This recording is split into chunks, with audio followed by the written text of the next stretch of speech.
Normally, the air around us is about 20% oxygen. Under these conditions, it falls to less than 10. It's not enough for us to breathe or sustain fire.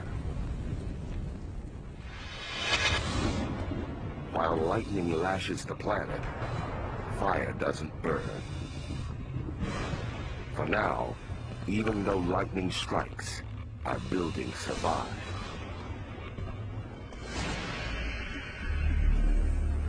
But worse is yet to come. What's left of our planet is going to change even more dramatically.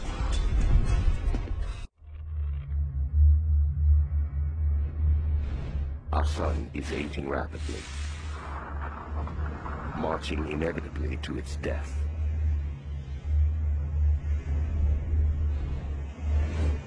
This is the sun as it would be 4 billion years from now.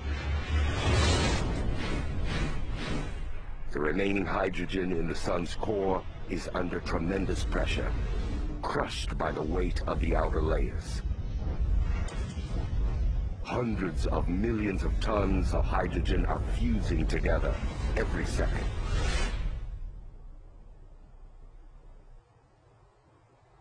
It's an Earth we barely recognize.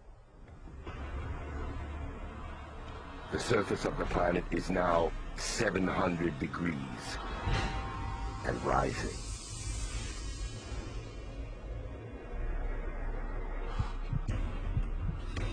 It's too hot for us to survive. Even the most sophisticated suit can't protect us from the blistering heat. And we can't survive underground either. At these temperatures, human life on Earth is finished.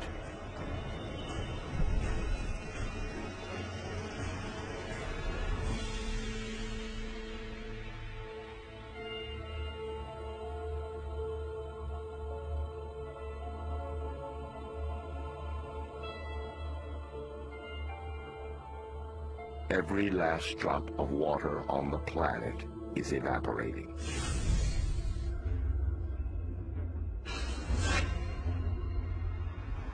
The oceans become vast salty deserts, sucked lifeless.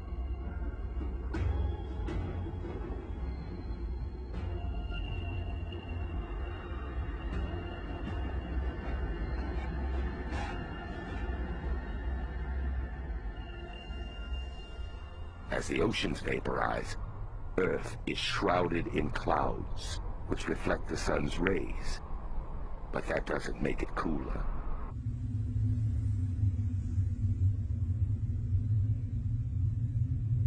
The heat is trapped in this gas envelope.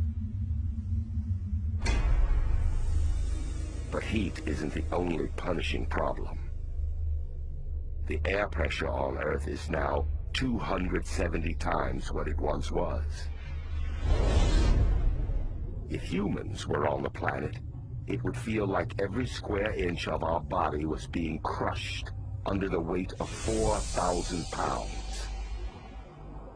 Eventually, pressurized containers are destroyed, crushed by the Earth's enormous atmosphere. But even highly volatile liquids like propane and gasoline still can't burn. In these conditions, there's not enough oxygen to sustain flames. But the extreme heat is more than enough to begin melting what we've left behind. Polyester and plastics turn into a molten mass. The extreme temperature also marks the death of anything made of concrete, which was created with water.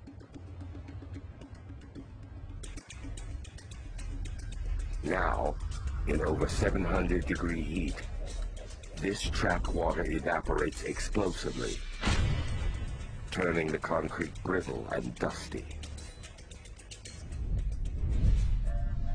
The metal rebar inside the concrete, which gives it added strength, expands in the tremendous heat. Combined with the evaporation of the moisture, the effect is dramatic.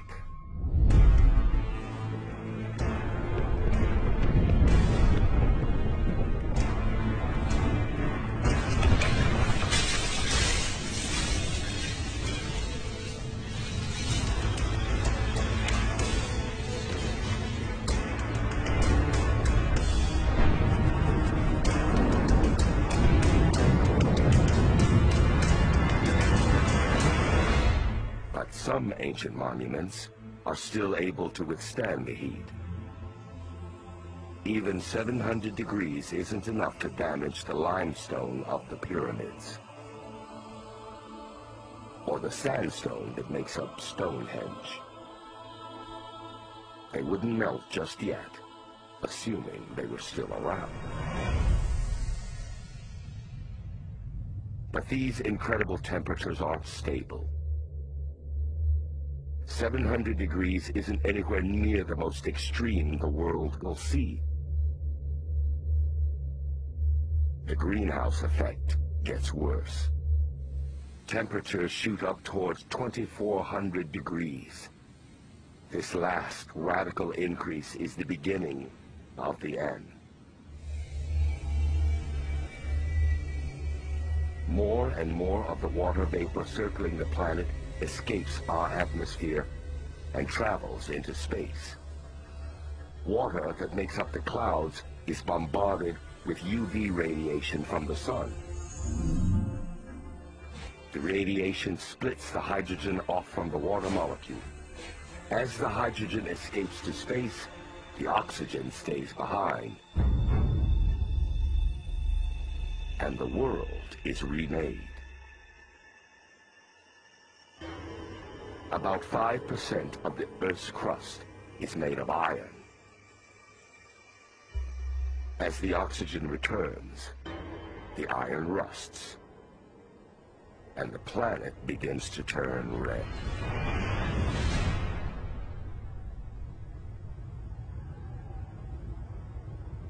As the oxygen levels climb again, the extreme temperatures spark a deadly cycle. There's enough oxygen for fire to return.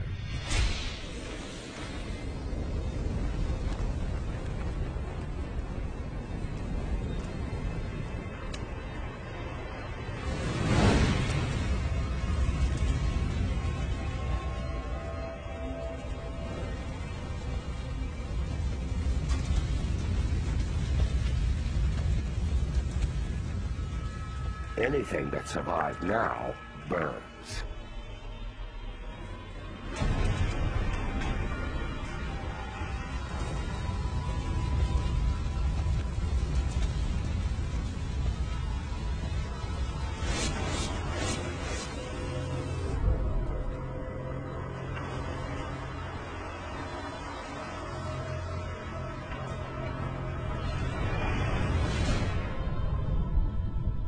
Even without the fire, the limestone of the pyramids now crumbles. And the sandstone of Stonehenge melts. The last artifacts of our existence return to the planet.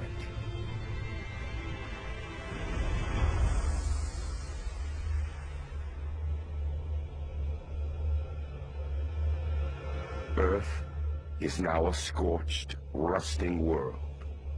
The sun is just 40% brighter than it once was, and what's left is completely consumed by fire.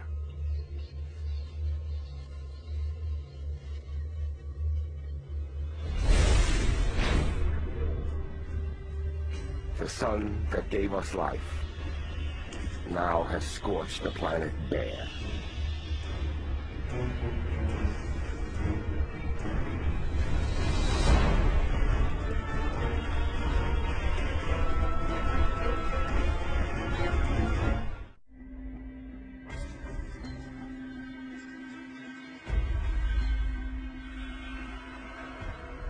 This is the Earth. billions of years into the sun's future. Our sun has aged, and we've tried to live under the light of a hotter, brighter star.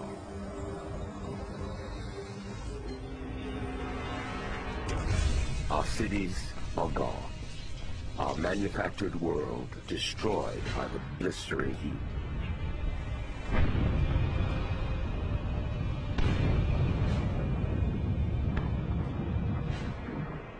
Any kind of life has become impossible.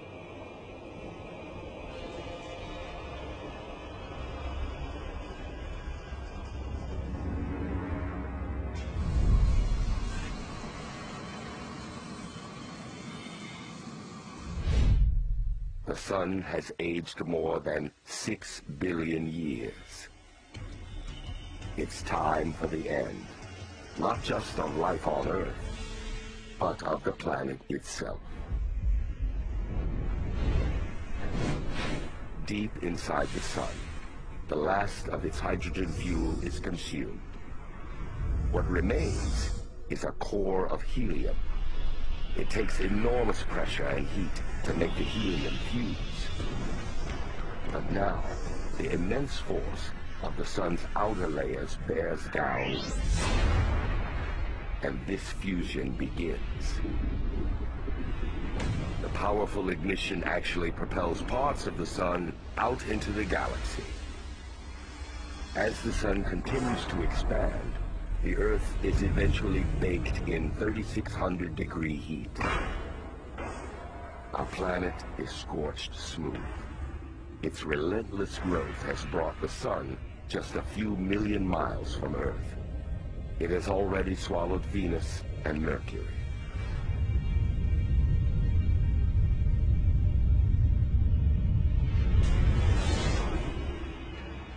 Now the rising sun completely fills the horizon on what remains of our planet.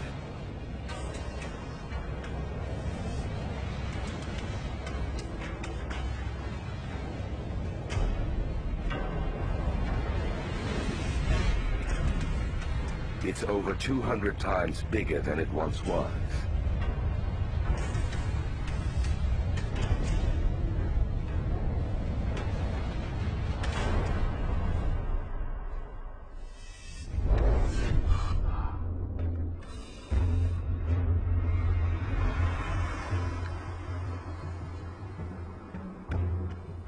Humans would only be able to witness this event if we had somehow escaped the Earth and were observing our planet from afar.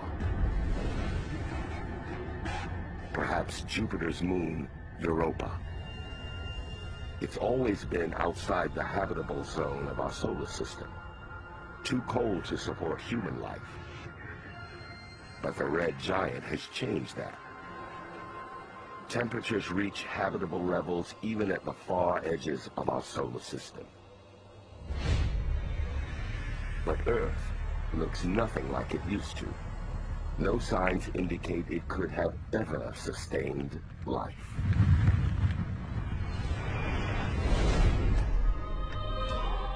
And then, the final act. The massive outer edges of the sun begin to slow the Earth's orbit. Our planet is now a fireball, burning up like a meteorite.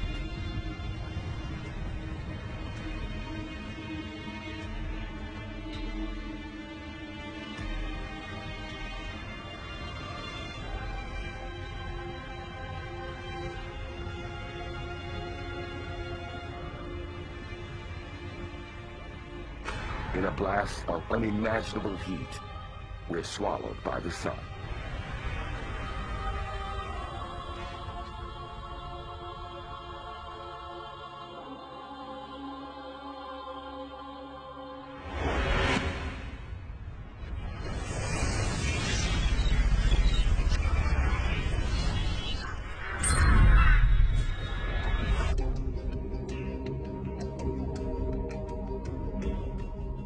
This has been an experiment.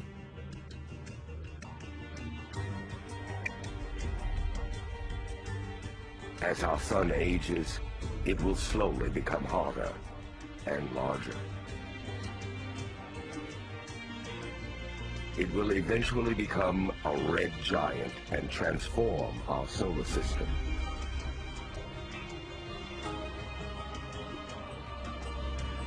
None of this will happen for billions of years.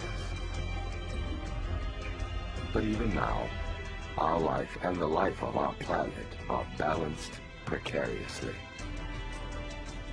The Earth is just warm enough, just bright enough for life to thrive. We live today as we always have, at the mercy of the sun.